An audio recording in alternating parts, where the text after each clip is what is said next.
Hey everybody, Edo here, and this is The Adventure Zone, Bureau of Balance. And if you are not familiar with The Adventure Zone, it is a podcast by three brothers and their father.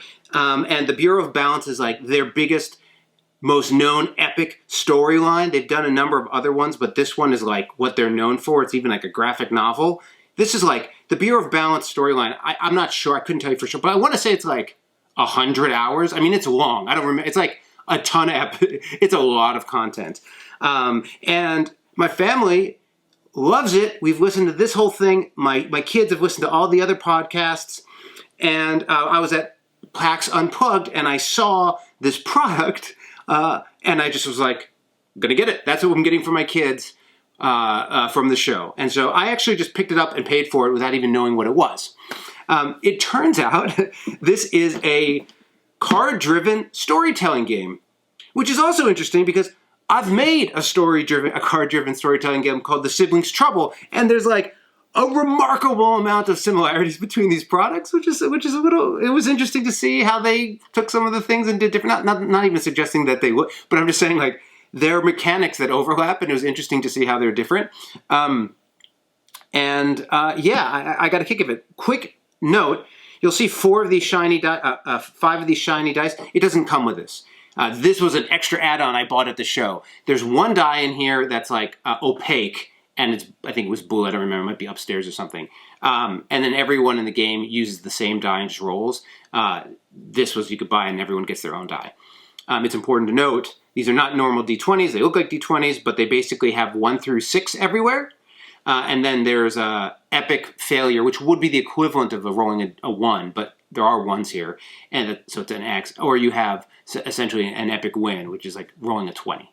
So that's worth noting. You can't just replace these with D20s; it won't work. But the single die is fine. These I don't know if these are just at conventions or whatever, but they do make these, but they don't come in the game.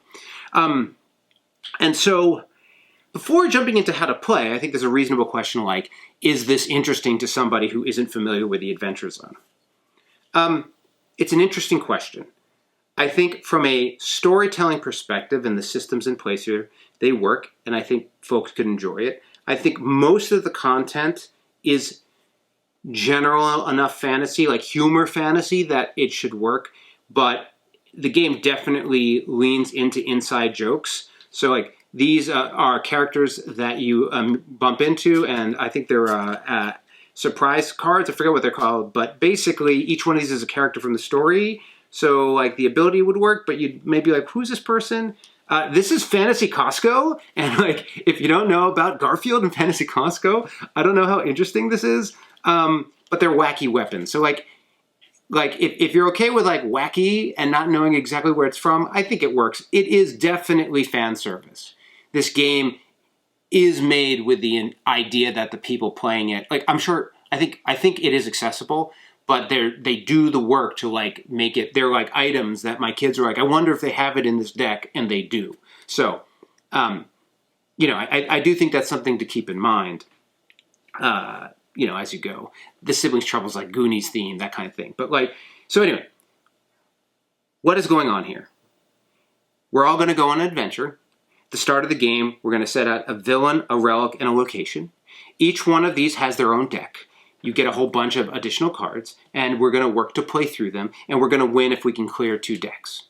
Everyone then makes their own characters, and they have their own character sheets. This is a nice addition. You get to draw yourself, give yourself a name, give yourself some personality. On the back of these, they have like some suggestions you can use, or you can make up your own.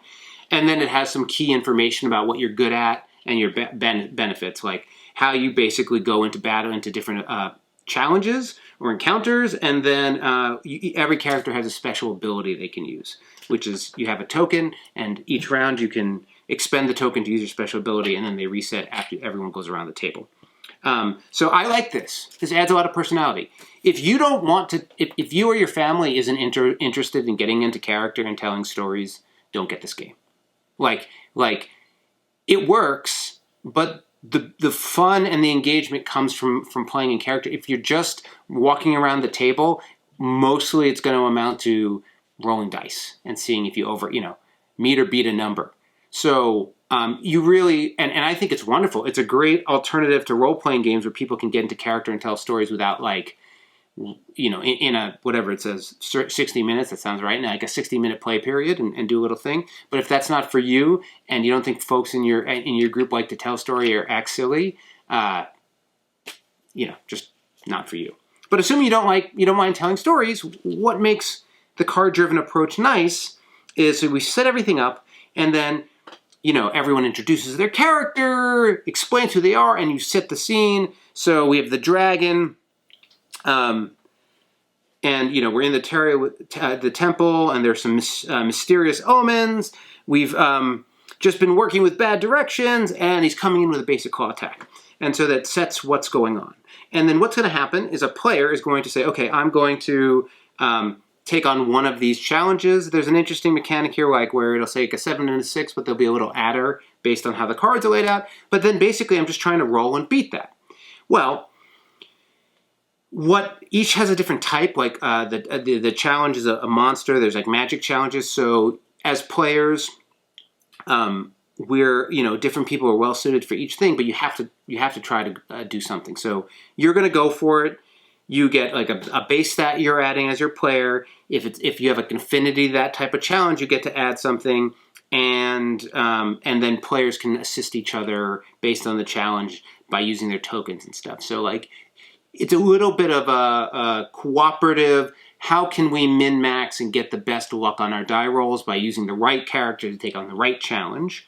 You have shared hit points based on the number of players. So if you fail a challenge, you're going to get damage. Some damage more than others. And again, as we're working down, they are getting harder, but in each one of these stacks, you've added one of these extra characters who will give you sort of running bonuses on rolls and things like that. Usually they have like an ongoing bonus and then like an expended bonus. And then you also get items that almost are very similar. The little chart down here is just to help you understand what your roll is going to be and what your bonuses are. That's it.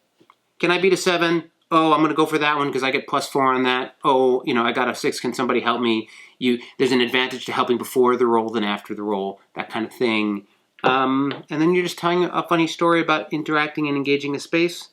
Look, it works. I think that the way that you're passing through the encounters and the modularity of them is nice. It doesn't leave as much room for taking... Okay, I guess if I was going to sort of criticize it a little bit, I would say there isn't as much room for really driving the story in another direction creatively. Like, it's very much keeping you... The cards and the actions are keeping you like you're fighting a dragon in a temple over a horde. Like, and that really tightens it up, or whatever you have. It doesn't sort of expand out into a sprawling thing. You could probably weave them together if you really wanted to. But I don't know, we enjoyed it. I dug getting these. I expect we'll play it some more. I do think that's driven a little bit by being the fan of the Adventure Zone. There are alternatives if you just want to do more fantasy storytelling. So anyway, this is the Adventure Zone, Bureau of Balance. Hey everybody, Edo here, and thanks for watching Gaming with Edo. Reviews over here on this playlist, League and Insider videos over here on this one. Subscribe, share, all that good stuff. But most importantly, play some great games. Thanks. Bye.